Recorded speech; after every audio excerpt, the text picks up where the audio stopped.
Even भाई सड़कें तक खाली पड़ी है यहाँ की, तो देखना मतलब सड़कों पे भी आपको कोई नहीं दिखेगा, ज्यादा लोग है ही नहीं। ये देखो भाई, ओए होए होए होए, ये है भाई पूरा बीमा सिंक होल। आसमान से एक तारा टूट के गिरा था, मतलब मीटरॉइड गिरा था, और उसकी वजह से पूरा ऐसे गड्ढा सा बन गया काफी बड़ा। तो भाई देखो बिल्कुल पिद्दी पिद्दी सी मछली है, दिख रहा है आपको? ऐसा लगता है ना कीड़े रेंग रहे हो, बट ये मछली है भाई जो आपको फुट स्पा देती है। ये देखो लोग भाई गाड़ी लगा लगा के अपना मस्त कैंपिंग कर रहे हैं पानी के पास में। ये देखो इन्होंने टेंट लगा लिया पूरा का पूरा। ओमान के फ्यूल स्टेशन कैसे है, कैसे यहाँ पेट्रोल डीजल डाला जाता है और कितने रुपए का है यहाँ पे। ये देखो भाई फ्यूल स्टेशन, और यहाँ पे खुद से नहीं भरना पड़ता, लोग रखे हुए हैं इन्होंने इंडिया की तरह ना। रेट दिखा दूँ पहले तो भाई मैं आपको, कितने रुपए है ये देखो भाई, ओनली 0.229 पर लीटर। तो वो जो कहावत थी ना कि ये मिडल ईस्टर्न कंट्री जितने भी होती है जहाँ पे तेल निकलता है ज़मीन में से, यहाँ भाई पेट्रोल पानी से भी सस्ता होता है। 5 रुपये, इंडिया के 5 रुपये लीटर पेट्रोल मिलता है, मतलब हद ही हो गई भाई। 5 रुपये भी क्यों ले रहे हो, फ्री में ही कर दो ना भाई। रात के 1:30 बज रहे हैं, पता नहीं बाथरूम में से कैसी अजीबोगरीब सी आवाज़ें आ रही है तो यहीं से है ना बस। लाइट मार के देखो, फ्लैश फ्लैश कुछ। भाई पूरे ओमान का ना अभी तक का सबसे बेस्ट इंडियन खाना खाया मैंने यहाँ, जाकी रेस्टोरेंट करके है, सुर सिटी में हूँ मैं, SUR। ये सामने यहाँ की एक मस्जिद है, देख सकते हो आप, और सिटी का नाम ये है SUR सुर। इनका भैया मैंगो शेक जरूर ट्राई करना, था महंगा, 300 रुपये का था इंडियन करेंसी में, अराउंड 1.2 ओमानी रियाल के आसपास। बट भाई क्या मजा आ गया पी के, हुए सुकून सा मिल गया बॉडी को, समझ लो। अभी बाकी चलते हैं भाई यहाँ से अपनी गाड़ी उठा के मस्कट की तरफ वापस, जो कि ओमान की कैपिटल सिटी है। बाकी यार एक और नया दिन, एक और नई जर्नी। मैं हूँ अभी ओमान के खूबसूरत शहर सुर में, एंड आप देख रहे हो भाई मिडिल ईस्ट रोड ट्रिप का एक और नया एपिसोड। इस ट्रिप पे मैं मिडिल ईस्ट की 6-7 कंट्रीज बाय रोड गाड़ी रेंट पे लेके कवर कर रहा हूँ, जिसमें से पहली कंट्री अपनी ओमान थी, और ये गाड़ी रेंट पे मैं कई दिन से चला रहा हूँ। अब बस ये लास्ट ही है, आज मैं पहुंच जाऊंगा मस्कट, कल मस्कट में ही रहूंगा पूरा दिन, और परसों मेरी यहाँ से फ्लाइट है सेकंड कंट्री, जो कि क्या है कतर, उसकी कैपिटल सिटी दोहा की। मुझे आई गेस ना 26 GB डेटा मिला था इंटरनेट का, और भाई खत्म भी हो गया। मैं तो सोच रहा था आने वाले सब देशों में यूज करूंगा, क्योंकि GCC कंट्री जितनी सब में ये सिम कार्ड चलती, जो मैंने यहाँ से ली थी, आपने फर्स्ट एपिसोड में देखा होगा। बट डेटा ही खत्म हो गया, अब नेट नहीं चल रहा। अब मुझे अपना इंडियन जो एयरटेल वाली सिम है उसका नेट चला के मैप लगाना पड़ेगा, या देखता हूँ वोडाफोन की ऐप से रिचार्ज कर लेता हूँ यहाँ वाली सिम का थोड़ा सा, ताकि डेटा वेटा आ जाए ना। बाकी यहाँ से मस्कट का मैं आपको डिस्टेंस दिखाता हूँ जब नेट चल जाएगा फिर। आज भाई एक तो सब कुछ ना बंद पड़ा हुआ है, जितनी दुकानें सब बंद है, ये देखो, मतलब कुछ के शटर खुले हुए बट शीशे बंद है। अब जैसे मैं ये मोबाइल की दुकान पे आया था सिम का पता करने, तो ये भी दुकान तो खुली है लेकिन वैसे दरवाज़ा बंद है। पता नहीं कहाँ चले गए भाई सारे लोग, जबकि आज है भी थर्सडे, ऐसा नहीं कि फ्राइडे की वजह से हो, शायद होता होगा यहाँ दोपहर के टाइम पे ना कुछ ऐसा। सब की सब दुकानें देखना लाइन से, सब कुछ बंद है भाई, बस रेस्टोरेंट्स और होटल्स खुले हैं, बाकी तो ऑलमोस्ट बंद पड़ा है। और वोडाफोन का ऑनलाइन डेटा खरीदना तो बहुत महंगा पड़ रहा है, मैंने सोचा उससे सस्ते में तो शायद सिम मिल जाएगी, बट अब सिम की ऑप्शन ही नहीं रहा, दुकान ही बंद है। देखते क्या करना, निकले आगे वरना ज़्यादा लेट हो जाएगा। तो दिन के टाइम बंद रहता है भैया, बता रहे 4 बजे ओपन होता है शाम को, तो उतना तो रुक नहीं सकते भाई, निकलना आगे मस्कट के लिए। तो उठाते हैं गाड़ी भाई और चलते हैं, जरा अपना जर्नी शुरू करें आगे की। ये देखो मस्कट यहाँ से 211 किलोमीटर है और 2.5 घंटे दिखा रहा है, लेकिन आपको बीच में दिख रहा है बीमा, तो यहाँ पे एक बहुत ही मेजर टूरिस्ट अट्रैक्शन है बीमा सिंक होल। तो पहले मैं बीमा सिंक होल रुकूंगा, और वो है यहाँ से भाई 80 किलोमीटर, 1 घंटे में पहुँच जाऊँगा। चलो, इंडिया वाली सिम से ही नेट चलाना पड़ रहा है, क्योंकि आज कल का ही दिन है भाई, और परसों आधा दिन। अब मैं सोच रहा हूँ लूँ ना लूँ इंटरनेट 1.5-2 दिन के लिए, मस्कट जाके प्लान बनाएंगे। अभी तो फिलहाल निकले यहाँ से। इवन भाई सड़कें तक खाली पड़ी है यहाँ की, तो देखना मतलब सड़कों पे भी आपको कोई नहीं दिखेगा, ज़्यादा लोग है ही नहीं। अब पता नहीं लोग घर पे रेस्ट कर रहे हैं या क्या चक्कर है, पर मार्केट वो बता रहे हैं 4 बजे ही खुलेगी शाम को। तो चलो निकलते हैं। वैसे मेरे को इतने दिन से फील हुआ नहीं 4 बजे वाला सीन ना, क्योंकि मैं हमेशा सुबह निकल जाता हूँ 11-12 बजे होटल से, और फिर ड्राइव होती है, घूम रहा होता हूँ, और शाम को या रात को ही होटल पहुँचता हूँ। तो इसलिए आज तक कभी फील नहीं हुआ कि बंद रहता है शाम दोपहर के टाइम सब कुछ। लेकिन आज सिटी में ज़्यादा लेट हो गया मैं, तो अब जाके पता चल रहा है कि भाई ये तो पूरी सिटी ऐसे वो ही पड़ी है सुनसान सी।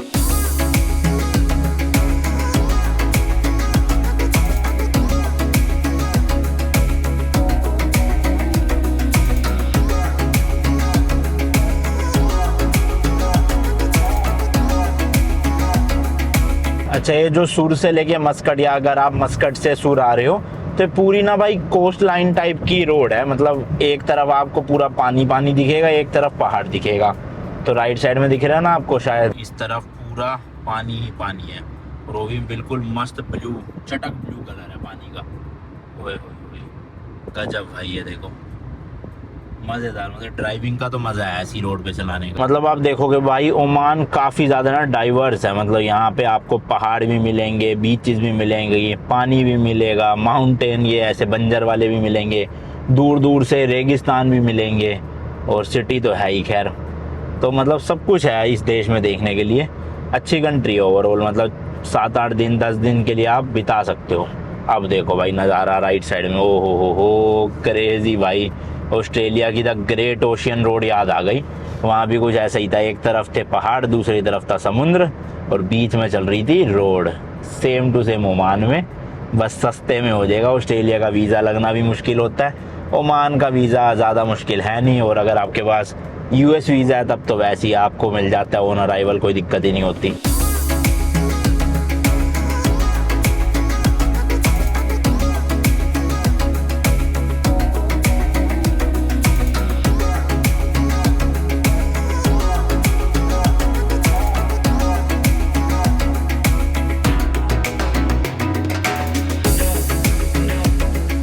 लो जी लो, हाईवे छोड़ना पड़ रहा है अब। बीमा सिंह होल बस आ ही गया। अंदर से 4 किलोमीटर हो रहा है, और यहाँ पे फ्यूल स्टेशन भी है, तो फ्यूल भी मुझे भरवाना है, बट अभी नहीं। अभी पहले मैं बीमा सिंह होल देख आता हूँ, फिर भरवाऊँगा। और आपको भी बताऊँगा भाई कि यहाँ मस्कट में फ्यूल के प्राइजेस वगैरह क्या है। ये देखो, ये रहा सामने फ्यूल स्टेशन, काफ़ी बड़ा फ्यूल स्टेशन है भाई। पर चलते हैं पहले, अभी 4:15 हुआ है। आराम से मतलब 5 बजे 5:30 बजे तक वहाँ पे बिताऊंगा। उसके बाद फिर इधर आके फ्यूल भरवा के सीधा मस्कट के लिए निकल जाएंगे। तो ये मैं फ़िलहाल सर्विस लेन में चल रहा हूँ, एक तरह से मेन एक्सप्रेसवे या फिर जो फिर वो हाईवे था वो मैंने छोड़ दिया है, और अब यहाँ से लेना राइट। अब बिल्कुल मतलब समुद्र के पास, और रास्ते भर में भी ना भाई इतने सारे ऐसे छोटे छोटे गाँव शहर आ रहे थे जहाँ पे प्रॉपर बीच बने हुए थे और पानी था। तो काफ़ी अच्छे एरिया थे, रुक सकते हो आप बीच में बहुत जगह पे ना। बट मेरे को रुकना नहीं था, मैं तो सीधा तैड़म पैड़ यहीं खींच दी। अब देखो वो सामने भाई पूरा पानी पानी है, और बिल्कुल मैं उसी लाइन में जा रहा हूँ। ये सारा भाई अरेबियन सी का पानी है, तो ये अरेबियन सी ही है एक तरह से आप समझ लो। और बीमा सिंह होल के लिए मुझे जाना है लेफ़्ट यहाँ से। हालांकि राइट लिखा था बम्मा करके कुछ, शायद वो किसी जगह का नाम होगा, किसी गांव या शहर का। हमें जो मेन टूरिस्ट डेस्टिनेशन है वो बीमा सिंह होल है, वो लेफ्ट में ही दिखा रहे हैं यहाँ से। ओए होए होए, क्या खूबसूरत है भाई, मज़ा आ गया। मतलब क्रेजी ड्राइविंग का मज़ा है यहाँ। और ये राइट साइड में ना सारा भाई कैंपिंग ही कैंपिंग कर रहे हैं लोग यहाँ पे, बट बोर्ड लगा हुआ है विदाउट परमिशन कैंपिंग नहीं कर सकते आप। तो कहीं से शायद कोई परमिशन वगैरह लानी पड़ती होगी, और उसके बाद फिर यहाँ पे ये लोग कैंपिंग कर रहे हैं। देखो सब ने अपनी गाड़ियाँ लगा रखी है, टेंट लगा रखे हैं। हालांकि मोटर होम वगैरह मुझे यहाँ पे दिखे नहीं इतने कुछ, सब ने वही कर रखा है, मतलब टेंट वाला ही जुगाड़ ना, या गाड़ी के अंदर ही सो जाएंगे। अब ये देखो भाई सामने नज़ारे ही मतलब बिल्कुल ज्योग्राफी अलग है भाई इस देश की। एक तरफ पानी है, एक तरफ बड़े बड़े पहाड़ है सूखे, देखना हरियाली नहीं है, रेगिस्तान है दूर दूर तक। अलग ही लेवल है भाई, अलग ही लेवल। तो बस पहुंच गया भाई। ये सामने गाड़ियों की जो भीड़ लग रही है यही पार्किंग है, यहाँ पार्क करके गाड़ी थोड़ा सा पैदल पैदल जाना है, और फिर हम पहुंच जाएंगे बीमा सिंह होल। बड़ी क्रेजी जगह है, यहाँ पे आप स्विमिंग भी कर सकते हो, बट मैं स्विमिंग का शौकीन हूँ नहीं, ना मुझे तैरना आता है, तो इसलिए मैं स्विमिंग तो नहीं करूँगा। बट आपको जाके ज़रूर दिखा सकता हूँ एक बार। गाड़ी लगाते हैं किस तरफ, इधर लगाऊँ उधर लगाऊँ, मैं से इधर ज़्यादा जगह, इधर ही लगा देता हूँ ना। ये भाई गाड़ी पार्क कर दी, और ये देखो कितनी पार्किंग ही पार्किंग है यहाँ पे, अच्छी खासी गाड़ियाँ लग सकती है। और ये सामने जाना है, अब पता नहीं टिकट ख़रीदनी पड़ेगी या फिर ऐसे ही जा सकते हैं, अंदर देखते हैं, पता नहीं है मुझे। बाकी एक भुट्टे की दुकान है यहाँ पे, और पार्किंग इधर भी है काफ़ी गाड़ियों की। देखो वो सामने पहाड़ियाँ ही पहाड़ियाँ। तो देखो भाई इसका जो अरेबिक में नाम है वो है हवायत नाज़म। तो ये क्यों नाम है अभी मैं बताऊँगा आपको, बट ब्रैकेट में लिखा है सिंह होल पार्क। और सुबह 8 से अच्छा रात के 8 बजे तक है भाई, मुझे लगा 5-6 बजे तक ही खुलता होगा। तो ये दरवाज़ा सा लग रहा है भाई, कैसे खुलेगा ये? खुल गया भाई, थोड़ा जान लगानी पड़ी, मुझे लगा लॉक कर दिया किसी ने। तो ये देखो भाई कुछ इंस्ट्रक्शन दे रखे हैं यहाँ पे, छोड़ो इसे। बाकी वॉशरूम बने हुए एंट्री में, ये रहे सामने। तो ये पूरा पार्क की तरह बना रखा है, मतलब पहले आपको पार्क दिखेगा, ऐसे चलने का रास्ता है, और जब आप चलते जाओगे तो एंड में वो सिंक होल आ जाएगा। और यार अभी ये गड़बड़ हो गई, बड़े गुस्सा सा आ रहा है मुझे। एक्चुअल में सुबह मैंने जो सूर सिटी का पूरा टूर करा, शूट करा अपने गोप्रो से, वो सब डिलीट हो गया है। अब हुआ क्या कि मैं यहाँ पे पार्किंग करी गाड़ी, और मुझे ध्यान आया कि मैंने कल से गोप्रो तो अपना फॉर्मेट करा ही नहीं, मतलब एसडी कार्ड फुल होने वाला होगा, कि मैंने डेटा तो बैकअप ले ही लिया था कल वाला। बट मैं ये भूल गया कि आज सुबह मैंने शूट भी तो करा है इसी से, और मैंने वो फॉर्मेट मार दिया। तो कुछ 20-25 क्लिप्स थी जो सुबह सूर सिटी घुमाया, बीचेस दिखाए, वो सब पानी में। तो अब शायद आप ये वाला व्लॉग जो हो वो वहाँ से देख रहे होंगे, रेस्टोरेंट के बाहर से, मेरे फ़ोन की क्लिप से। उससे पहले जितना भी था वो सब इसमें था, और वो ना मैंने लैपटॉप में बैकअप लिया क्योंकि शूट ही आज करा। पर मुझे ये लगा कि मतलब मेरे को ध्यान ही नहीं आया कि मैंने सुबह शूट करा है इससे, मुझे लगा फ़ोन से शूट करा है मैंने सारा, और मैंने इसको फॉर्मेट मार दिया। अभी पोपट हो गया। काफ़ी टूरिस्ट है यहाँ पे भी, देखना भीड़ सी लगी पड़ी है पूरी। और जबकि अब तो बिल्कुल शाम का टाइम है, सुबह तो और ज़्यादा भीड़ होती होगी यहाँ पे। तो अभी फ़िलहाल यहाँ से आपको ऊपर से दिखाता हूँ, लेकिन आप इसके नीचे भी जा सकते हो, सीढ़ियाँ बनी हुई है। ये देखो भाई, ओए होए होए होए, ये है भाई पूरा बीमा सिंक होल। सिंक होल का मतलब आप समझ गए होंगे, ऐसे बड़ा सा सिंक की तरह गड्ढा सा बना हुआ है, और उसके अंदर है पानी, टोरक्वाइज कलर का पानी, और तैर रहे हैं लोग। तो वहाँ से वो सीढ़ी है, वो नीचे जा सकते हो आप, वहाँ से चलेंगे अभी नीचे भी। बट अभी फ़िलहाल यहाँ से देखो भाई क्या क्रेज़ी लग रहा है। तो ये देखो भाई किस तरह से पूरी जो पहाड़ी थी या चट्टान था वो साइडों से पूरा कट चुका है, और कट के ऐसे पूरा एक ओवल शेप का गड्ढा बन गया है। पूरा सर्कुलर नहीं है, थोड़ा ओवल शेप में है इस तरह से। और इसके अंदर ऑब्वियसली फिर पानी इकट्ठा हो गया होगा, और अभी एज आ स्विमिंग पूल की तरह यूज़ हुआ होता है यहाँ पे। और इसके अंदर ना मछलियाँ भी है छोटी छोटी, अभी नीचे जाकर दिखाऊंगा। फ्री में आपकी फुट मसाज भी हो जाएगी नीचे जाके। अच्छा, इस गड्ढे के पीछे की ना 2 स्टोरी है। जो वैसे लोकल लोग मानते हैं, वो ये मानते हैं कि आसमान से एक तारा टूट के गिरा था, मतलब मीटरॉइड गिरा था, और उसकी वजह से पूरा ऐसे गड्ढा सा बन गया काफ़ी बड़ा। बट वैसे जो साइंटिस्ट बोलते हैं उनके अकॉर्डिंग ये है कि भाई यहाँ पे लाइमस्टोन के पत्थर, मतलब लाइमस्टोन के पहाड़ थे, और वो पानी की वजह से गल गए, जिसकी वजह से पूरा इतना बड़ा गड्ढा बन गया भाई नीचे। तो अब वैसे साइंटिफिकली थ्योरी तो यही है भाई, बट जो मैंने बाहर आपको अरेबिक में नाम लिखा हुआ दिखाया ना, उसका मतलब यही होता है कि ऊपर से एक सितारा गिरा था, मतलब मीटरॉइड गिरा था, और उसकी वजह से ये इतना बड़ा गड्ढा हो गया सामने। तो यहाँ से है भाई नीचे का रास्ता, इस तरह से सीढ़ियाँ बना रखी है ताकि नीचे आराम से जाया जा सके। काफ़ी भाई ऊंची ऊंची सीढ़ियाँ, देखना, देखो नीचे भी काफ़ी लोग हैं, ऊपर तो थे ही थे। अब वो ये, मैं तो स्विमिंग करूँगा नहीं, बट आपको आती है स्विमिंग तो ज़रूर करना, वरना लाइफ जैकेट लाके भी कर सकते हो आप। मुझे क्योंकि आती नहीं स्विमिंग, इसलिए शौक भी नहीं है लाइफ जैकेट पहन के जाने का। लो भाई लो, बस ऑलमोस्ट पहुंच गए हैं नीचे। आपको मछलियाँ दिखाता हूँ, वो छोटी छोटी पहले तो, जो आपको फुट मसाज देगी। तो भाई ये देख लो, नीचे से कुछ इस तरह का नज़ारा दिखता है। पूरी ऐसे चट्टानें कटी सी पड़ी है, और पूरा ऐसे बड़ा सा गड्ढा बन गया है यहाँ पे आके। पानी है नो ठंडा होगा, क्योंकि टेम्परेचर थोड़ा सा शाम के टाइम भाई ठंडा हो जाता है। थोड़ा ध्यान से भाई, पैर फिसला तो सीधा पानी में जाऊंगा, और है भी गहरा पानी काफ़ी। तो ये देखो भाई, टॉर्कोइस कलर का पानी है यहाँ पे ना, ये पूरा दिखने में भी एकदम मस्त लगता है। और सबसे मेन चीज़ है भाई, गंदगी नहीं है कहीं भी, एकदम साफ़ सुथरा पानी है, तो तैरने में भी आपको मज़ा आएगा। और रुका हुआ पानी है, ऐसे ज़्यादा बह नहीं रहा, मतलब बह रहा है, इतना भी नहीं बह रहा फ्लो में कि आपको दिक्कत हो। बट हाँ ये है कि गहराई ज़्यादा है, तो इसलिए स्विमिंग आती हो तो ज़्यादा बढ़िया है। स्पेशली उस एरिया में तो ज़्यादा गहराई होगी काफ़ी। तो भाई देखो, बिल्कुल पिद्दी पिद्दी सी मछली है, दिख रहा है आपको? ऐसा लगता है ना कीड़े रेंग रहे हो, बट ये मछली है भाई जो आपको फुट स्पा देती है। यानी जैसे आप इसमें पैर डालोगे ना, आपकी पैर की स्किन आके ऐसे खाने लग जाएगी, ये जो डेड स्किन होती है।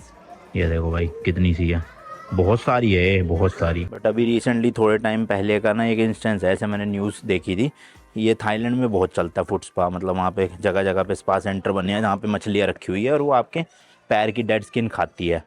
तो उसमें एक पता नहीं अमेरिका की लड़की थी टूरिस्ट, उसने भी करवाया था, और उसको काफ़ी गंदे वाला इन्फेक्शन हो गया था कि इवन उसका पैर तक काटना पड़ा था। तो वो शायद इसलिए हुआ होगा क्योंकि यही मछलियाँ पता नहीं दिन में कितने लोगों के पैरों को खाती है इस तरह से।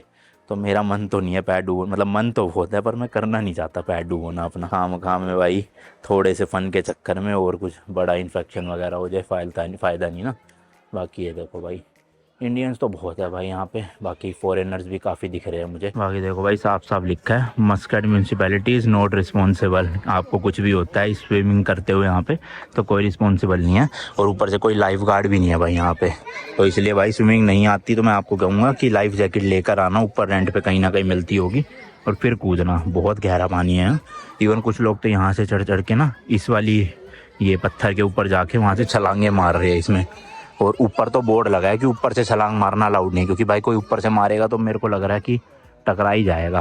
पर होते हैं कुछ लोग जो कर लेते हैं, पर यहाँ अलाउड नहीं है भाई।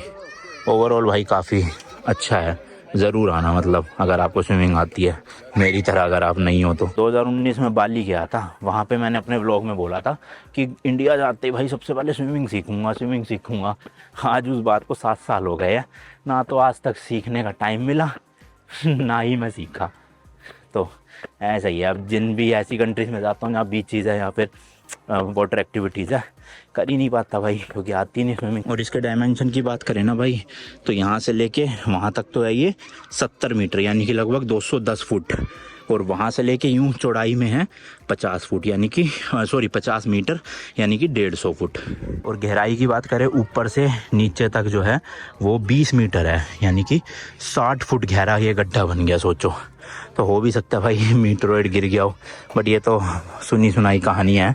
एक्चुअल रीज़न तो वही है, साइंटिस्ट जो मानते हैं कि जो लाइमस्टोन के पत्थर थे वो अंडरग्राउंड वाटर की वजह से ऐसे गलते गए और उसकी वजह से ये पूरा गड्ढा सा क्रिएट हो गया बड़ा। ये ओमान की जितनी भी घूमने फिरने वाली जगह है ना भाई, यहाँ पे पब्लिक ट्रांसपोर्ट मिलना बहुत मुश्किल है, मतलब कि बस वगैरह नहीं मिलती, या तो आपको गाड़ी रेंट पे लेनी पड़ेगी मेरी तरह, या कोई टैक्सी कर लो, या इस तरह के ना भाई पूरी टूर बसेस चलती है, तो ऐसे आप टूर भी बुक कर सकते हो एक साथ ही बस में बैठ के, मल्टीपल लोग, जैसे गेट योर गाइड हो गई, क्लूक हो गई, ऐसी वेबसाइट से।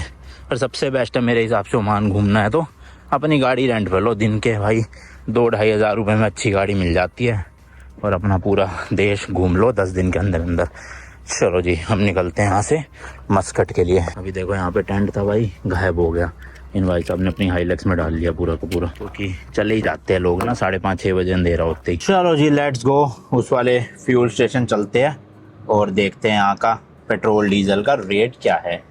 और पूरे ओमान में भाई अभी ऐसी टेम्परेचर है, दोपहर में इतनी गंदी धूप निकलती है, इतनी गंदी गर्मी हो जाती है, 30-30 डिग्री टेम्परेचर पहुँच जाता है, और चुभने वाली धूप होती है प्रॉपर।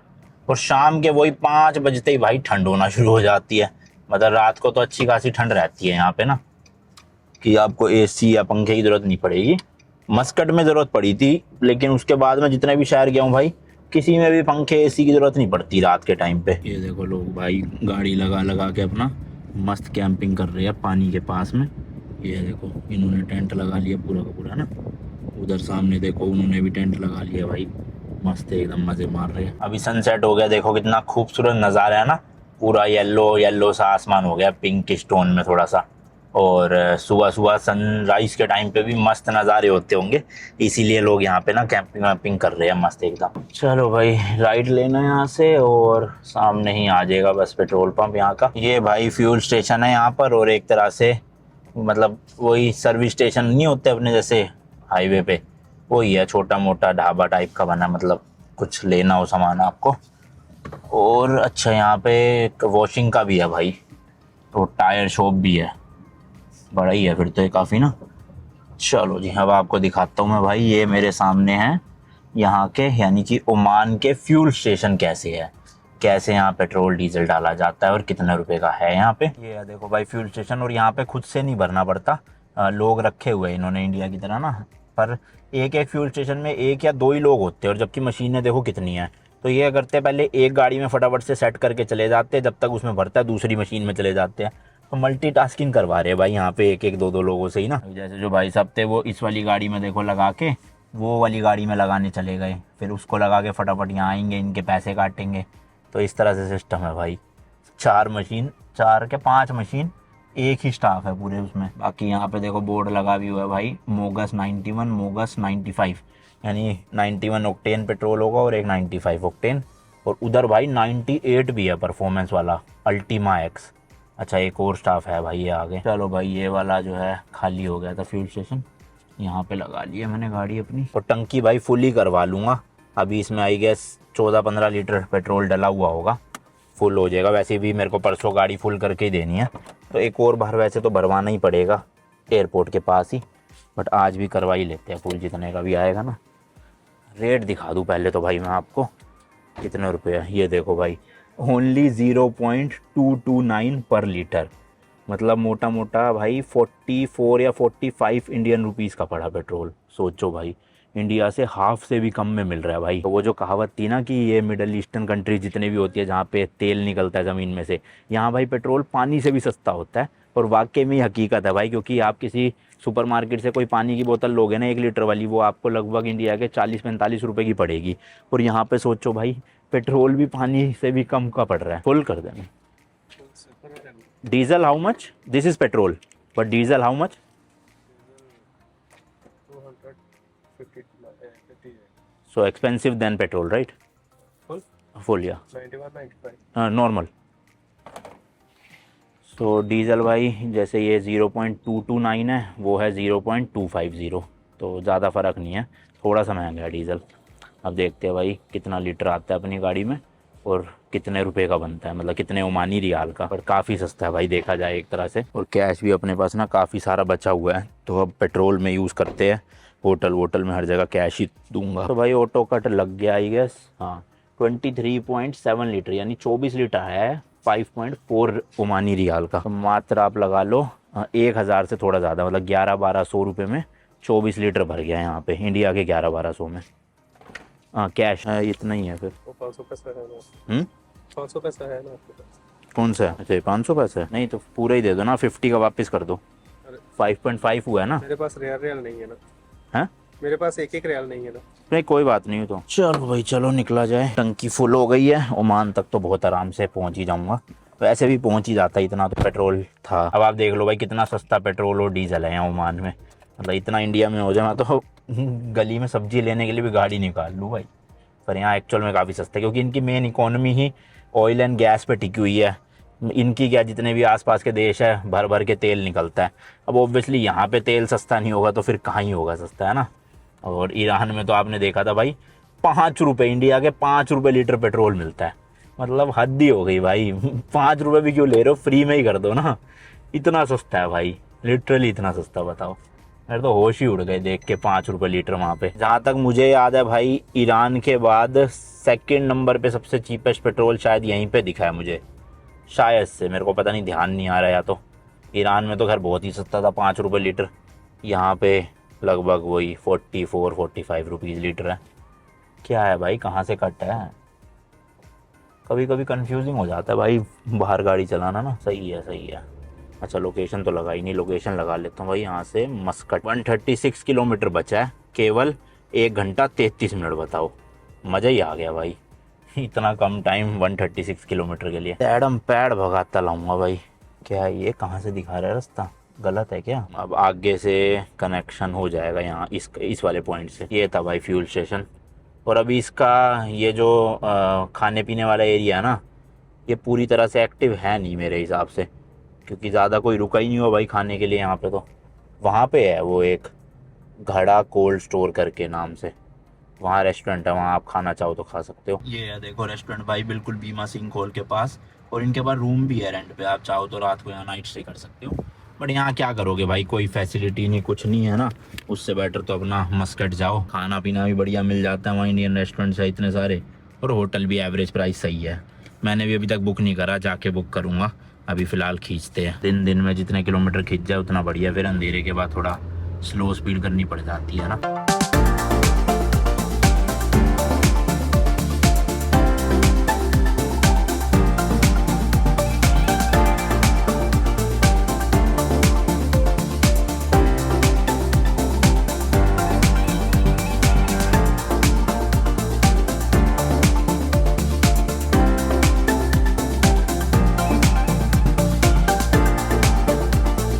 अच्छा भाई, एक और चीज़ आपको बतानी थी अब, क्योंकि ये लास्ट ही दिन है मेरा गाड़ी ड्राइविंग का यहाँ ओमान में, तो पूरे ट्रिप में कहीं पे भी भाई एक बार भी कोई भी टोल टैक्स नहीं आया। तो ओमान में इसका मतलब टोल टैक्स है ही नहीं भाई। काफ़ी सारे शहरों में होया है, मैं काफ़ी सारे हाईवे एक्सप्रेसवे पे चला लिया, लेकिन एक भी नहीं आया अभी तक। तो अब देख लो भाई आप, अच्छी मस्त बिना टोल टैक्स के आराम से घूमो यहाँ पे। बाकी आज के अभी तो जितने हाईवे थे भाई सब में ही लगभग स्ट्रीट लाइट लगी हुई है। कल भी थे काफी हाईवे पे स्ट्रीट लाइट, लेकिन लास्ट के जो 40-50 किलोमीटर थे ना सूरत सिटी के पास के, वहां पर भाई स्ट्रीट लाइट नहीं थी। वहां एक्चुअल में ना कंस्ट्रक्शन का काम चल रहा था, हाईवे भी बन रहे थे, सिंगल लेन कर रखी थी, तो इस वजह से शायद स्ट्रीट लाइट अभी एक्टिव नहीं हुई थी। लेकिन मैंने जितना भी चलाया रात के टाइम पे ओमान में, लगभग सारे ही हाईवे पे इस तरह की येलो कलर की स्ट्रीट लाइट लगी हुई है और अच्छे से वेल लिट हो जाती है पूरी रोड, तो सेफ्टी रहती है, चलाने में दिक्कत नहीं होती।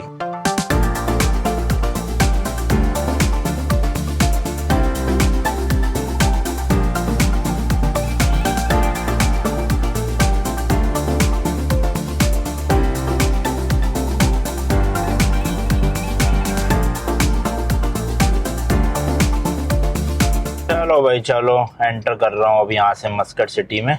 होटल बुक कर लेता हूँ फटाफट और चलते हैं। आज तो वैसे मेरे को लग रहा है ज़्यादा लंबा व्लॉग बना भी नहीं कुछ खास, है ना। सिर्फ पेट्रोल प्राइजेस दिखाया आपको और भीमा सिंह खोल दिखाया, बाकी सूर से लेके मस्कट तक का रास्ता था। तो देखता हूँ अब इसको एक ही व्लॉग रखूँ या कल वाला इसी में कंबाइन कर दूँ। ये तो एडिटिंग के टाइम पे ही पता चलेगा लैपटॉप में, जब अभी फुटेज ट्रांसफर करूंगा ना सारी। पूरे ओमान में देख लो भाई सिर्फ मस्कट सिटी में ही जाम लगता है, बाकी कहीं पे भी जाम नहीं मिला मुझे एक बार भी, सिर्फ और सिर्फ यहीं पे जाम। ये होटल बुक करा भाई, नाम है सीजर होटल और इसकी पार्किंग भी फ्री ऑफ कॉस्ट है। यहाँ पे देखना भाई कार रेंटल की कितनी सारी दुकानें हैं। थोड़ा सा महंगा पड़ा है भाई होटल ना फ्राइडे सैटरडे की वजह से, क्योंकि पहले जब मैं मस्कट आया था तब सस्ता पड़ा था मुझे, 3200 का एक रूम पड़ा था एक नाइट के लिए मुझे, और ये वाला पड़ा है भाई मुझे लगभग 4400 एक रात के लिए। अब क्योंकि 2 रात के लिए करा है तो लगभग 8800 9000 रुपये लगा लो, फटका पड़ गया फालतू में। यहाँ भी देखो भाई होटल में क्रिसमस ट्री लगा रखा है, जबकि मेजोरिटी पॉपुलेशन यहाँ की इस्लाम धर्म फॉलो करती है, फिर भी क्रिसमस ट्री है देख लो जगह जगह पे इस तरह से डेकोरेशन कर रखी। और ये देखो भाई इस तरह का ना पासपोर्ट है ओमान का, सुल्तानेट ऑफ ओमान, और इनका भी वो चिप वाला पासपोर्ट है। इंडिया में भी अब नए जो बन रहे हैं वो सारे चिप वाले ही बन रहे हैं, मेरा ही है विदाउट चिप। ये देखो भाई अब नया बनवाऊंगा ना जब इसके बाद, तब चिप वाला बनेगा। एक बड़ा बेड बुक किया था, इनके पास है ही नहीं, 2 ट्विन बेड वाला रूम दे दिया अब इन्होंने, छोटे छोटे से बेड होंगे। ये देखो भाई ऐसा रूम है, बड़ा ही रोशनी कम कम सी है, बाथरूम तो ठीक है, रूम का साइज भी एक्चुअल में काफ़ी सही है, बट बेड देख लो भाई मतलब कितना सा है बेड भाई, मैं तो रात को गिर ही जाऊँ इतने से बेड में। अब ये टेबल का जुगाड़ देखता हूँ, हट जाएगा बीच से तो दोनों बेड को बिठाने की कोशिश करूँगा, वरना देखेंगे। उनको मैंने कहा है कल शिफ्ट कर देना 2 रात के लिए ना, क्योंकि कह रहे ठीक है। भाई रात के 1:30 बज रहे हैं, पता नहीं बाथरूम में से कैसी अजीबोगरीब सी आवाज़ें आ रही है, चूं चूं। मुझे लगा पहले एसी की ना हो तो मैंने एसी भी बंद कर दिया, अभी भी आ रही है। अब पता नहीं क्या है भाई, कोई जानवर है क्या है, देखो अभी मैं क्लिप लगाता हूँ, आप सुनो। आवाज़ ना पूरे कमरे में गूंज रही है, नींद नहीं आ रही। रिसेप्शन पे कॉल कर रहा हूँ कोई उठा नहीं रहा, पता नहीं, मुझे लग रहा है बाथरूम के छत के अंदर कोई जानवर ना फंसा हो, पता नहीं कहाँ से आ गया। बिल्ली लग रही है मुझे तो, है ना। ये देखो भाई बुला के लाते हैं, पता नहीं किस हालत में होगी बेचारी बिल्ली। नीचे देखते हैं रिसेप्शन खुला होगा तो। भाई बोले आए रिसेप्शन में, कह रहे भेजता हूँ किसी को। अब तो ज़्यादा ही आने लग गई आवाज़ एकदम तेज तेज, पक्का बिल्ली लग रही है मुझे। अभी आके छत वत खोलेंगे, जो भी इनका सिस्टम होगा पक्का उसके अंदर से निकलेगी, देखना। ये देखो आई ना, बिल्ली है पक्का। I think there is a cat inside.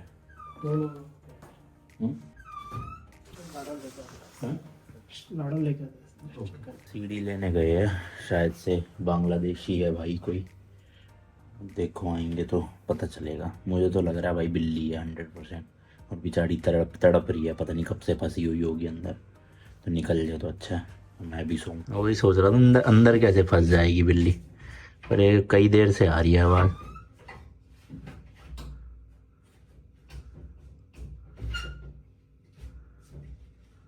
Piping के थ्रू तो नहीं आ गई कहीं से, डक्ट वक्त में से फंस गई हो, है तो यहीं से है ना आवाज़। लाइट मार के देखो, फ्लैश फ्लैश कुछ इस तरफ का दिख रहा है, ये पूरा अंदर, ये छत दिख रही है अंदर की इधर वाली, ये साथ है ना। हाँ ये पूरा दिख रहा है यहाँ तक। ये तो फॉल्स सीलिंग है, इसमें ऐसी है। नहीं ये वाला एक बार खोलना, ये वाला नहीं, सूरज में नहीं, पानी का आवाज़ है, पानी का आवाज़ है। ये कैसा आवाज़ है पानी का, ऐसा लग रहा है बिल्ली रो रही हो। पाइप का ये पूरा ऐसा है ना। जाम हो जाता है ये। अच्छा ये प्रेशर है ना पानी का, हाँ। मोटर का जो प्रेशर है ना, इसके अंदर हवा जम जाता है ना। तो अभी आती रहेगी पूरी रात? डोर बंद करके उधर जा, आ रही है ना, मैं सो ही नहीं पा रहा उस चक्कर में। 5-6 करेगा तो टाइम बनता है। अब मैं तो दरवाजा बंद ही था ये जब से परसों। डोर बंद करेगा तो आ रही है आवाज बार बार। कुछ तो देखो, ऐसे तो नींद है, देखो नींद ही नहीं आई है ऐसे तो, बार बार बार बार। अभी तो आवाज़ कम हो गई है, शायद से गीज़र के पाइपों में जंग वंग लग गया है तो वहाँ से आ रही है आवाज़। मुझे लगा कोई बिल्ली उल्ली फंसी हुई है, देखो फिर आ रही है आवाज़। चलो अब सोने की ट्राई करता हूँ, कुछ सोल्यूशन नहीं होगा, अरे कल ही होगा जो होगा।